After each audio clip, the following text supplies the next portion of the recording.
Bonjour et bienvenue sur la chaîne YouTube Salomé d'EDF. Ce tuto est consacré à la réalisation d'un écrou à l'aide du module de CAO Shaper. Au cours de ce tuto, nous aborderons différentes fonctionnalités qui nous permettront, entre autres, de réaliser un maillage hexaédrique. Place à la construction. J'active le module Shaper, je vais dans Part et je crée une nouvelle part qui contiendra la géométrie de mon écrou. Dans l'arbre de construction, sous ma part, je retrouve la rubrique Paramètres qui regroupe tous les paramètres locaux propres à ma part. Je clique sur Add pour créer un nouveau paramètre, K est égal à 13, et puis un deuxième, qui sera le nombre de côtés de mon écrou, NB est égal à 6. Je crée une esquisse, je renseigne la taille de mon plan de travail et je sélectionne le plan X au Z. Je me positionne dans le plan de l'esquisse, je crée un cercle intérieur et j'attribue à son rayon la valeur proportionnelle à K, c'est-à-dire 0,3 x 4. Ensuite, je viens créer un premier segment de droite le long de l'axe OZ. Ce segment étant un élément de construction, je coche donc la case auxiliaire pour qu'il ne soit pas pris en compte en tant qu'arête. Je crée un deuxième puis un troisième segment pour former un triangle.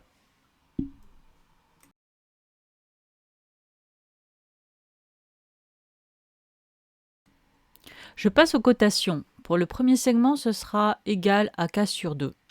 J'impose une contrainte d'égalité entre les deux côtés de mon triangle. Je viens définir la valeur de l'angle entre les deux segments auxiliaires. Mon esquisse passe au vert, cela veut dire qu'elle est complètement contrainte. La dernière étape pour l'esquisse consiste à créer le reste du contour extérieur en appliquant une répétition circulaire.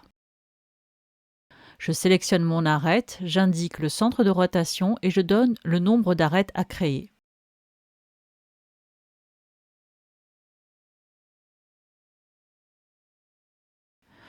Une fois l'esquisse réalisée, je passe à l'extrusion. Je sélectionne mon esquisse et je donne la valeur de l'extrusion à appliquer, qui est une petite formule.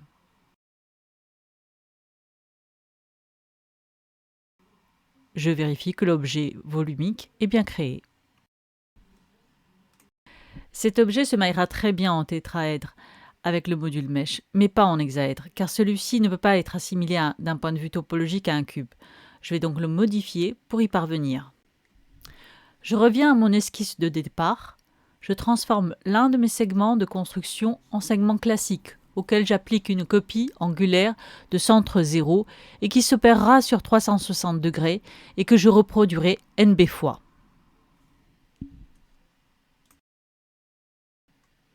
L'extrusion est automatiquement mise à jour sur la portion. J'édite l'extrusion pour y ajouter le restant des faces à extruder.